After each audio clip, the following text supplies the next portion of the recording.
following a hiatus from Rome that lasted approximately 20 months, during which time he hoped the negativity that had followed the death of Germanicus and the trial of Piso might pass.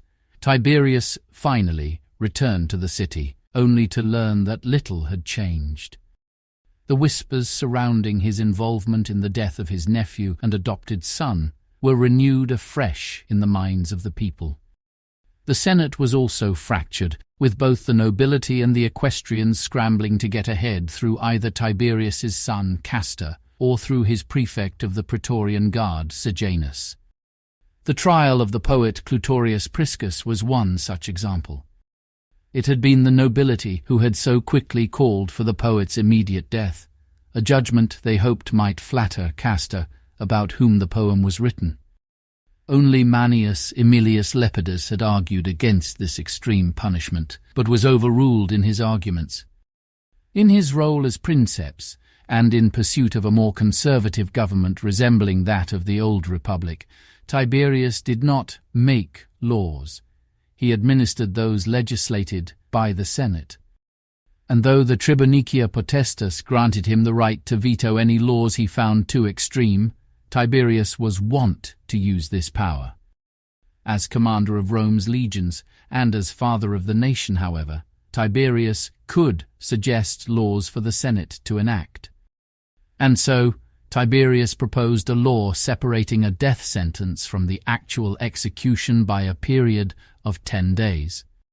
Never again should Rome's senators, in their attempt to flatter, be permitted to execute a person without an appropriate waiting period. Although the Senate swiftly enacted Tiberius's suggestion to delay executions by 10 days, Tiberius's popularity remained low. Rome was in a fractured state, with senators distracted by petty quarrels over trivial matters such as theatre seating and the right to claim political sanctuary at imperial statues.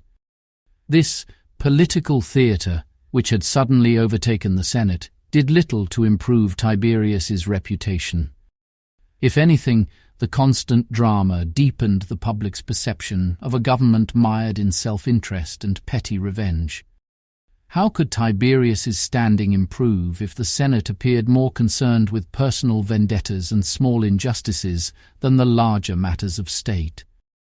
And it was not the Senate alone who revelled in drama. Tiberius's own daughter-in-law Agrippina, like a tragic heroine standing on the stage, had incited the masses as she mournfully walked across Italia carrying the ashes of Germanicus. When Aemilia Lepida was found guilty of attempted poisoning and of trying to acquire the wealth of her ex-husband by passing off another man's child, she too had performed her pleas for mercy, aptly in the theatre of Pompey, framed by her women as if choreographed for maximum sympathy. Perhaps it was time to step back. After all, Rome's government had continued during Tiberius's absence, despite some blunders made by his son Castor. Many years earlier, Gnaeus Calpurnius Piso had challenged Tiberius in the Senate over the trial of Granius Marcellus, a senator accused of replacing the head of Augustus's statue with that of Tiberius. Piso had argued that Tiberius, being angered, should not be the first to vote, and then expect the senators to cast honest votes thereafter. This was a lesson Castor should have learned as well. Of course, the Senate voted the poet to death when Castor did not recuse himself.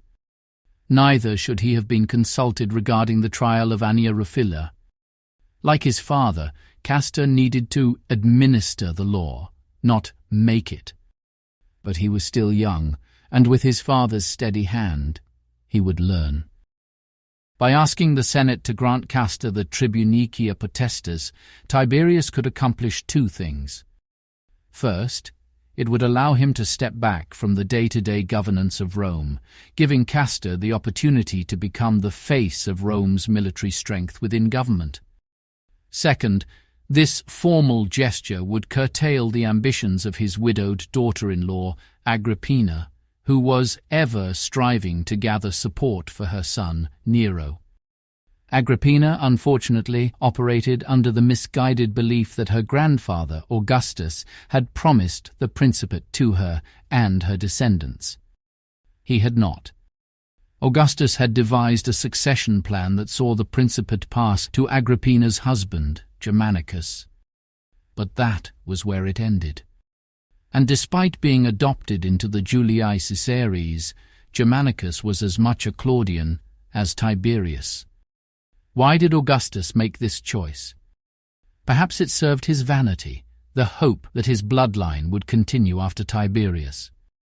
But the same man who had sacrificed his own daughter, granddaughter, and grandson, all to secure Rome's stability, had made this decision for a far greater purpose. Now, that responsibility for Rome's continuity fell squarely on Tiberius. And within the Senate these days, few openly supported Agrippina's son. And so, Tiberius asked the Senate to grant Castor the tribunicia potestas, and the Senate complied. Now, Tiberius could give way to Castor and act as an elder in a more advisory role to help shape and guide the future principate of his son, and simultaneously escape the pressure of constant public scrutiny. As if Tiberius needed further proof of his unpopularity, an unexpected death seemed to encapsulate the sentiments many harbored toward his reign. Her name was Junia, and she passed away at the age of 97. Born the third daughter of Decimus Junius Silanus and Servilia, Julius Caesar's longtime mistress, Junia was no ordinary Roman matron. Not only was she rumored to be the illegitimate daughter of Caesar himself, but she was the sister of Marcus Junius Brutus, the infamous conspirator at the head of Caesar's assassination, and the wife of Gaius Cassius Longinus, another leading figure in the plot to murder Caesar on that fateful Ides of March. After the Battle of Philippi, where both her husband and brother were killed by the forces of Caesar Augustus and Marcus Antonius, Junia was granted a quiet life in Rome for herself and her son, both left untouched by the vengeance of the triumvirs. Throughout her 9 decades of life, Junia had borne witness to the great civil wars that shaped Rome's fate. The struggle between Julius Caesar and Pompeius Magnus, the bloody conflict between the Second Triumvirate and the forces of the Republic, and the final battle for supremacy between Caesar Augustus and Marcus Antonius, with Egypt's Queen Cleopatra. She had seen the Republic fall and the rise of a new Rome, one moulded by Augustus, and now firmly under the rule of Tiberius Caesar. Junia, who had amassed a considerable private fortune over her long life, died at the end of the previous year, while Tiberius was still away from Rome. It was customary for wealthy Romans to leave a legacy to the princeps, a tradition begun under Augustus, who accumulated over 1.5 billion sesterces from such bequests. Yet when Junia's estate was finally settled, not long after he returned to Rome, the paperwork revealed that not a single sestertius had been left to Tiberius Caesar. Such an omission was deliberate. In leaving Tiberius nothing, Junia Tertia made clear to all of Rome her opinion of both the man and his rule. Nevertheless, Tiberius overlooked the slight and permitted a large, lavish funeral in Junia's honor. However, the masks of Marcus Junius Brutus and Gaius Cassius Longinus, Junia's late brother and husband, were forbidden from display in the procession. This was not a personal decision Tiberius made out of spite, but rather a continued observance of the long-standing law prompted by Caesar Augustus that prohibited public display of Julius Caesar's assassins.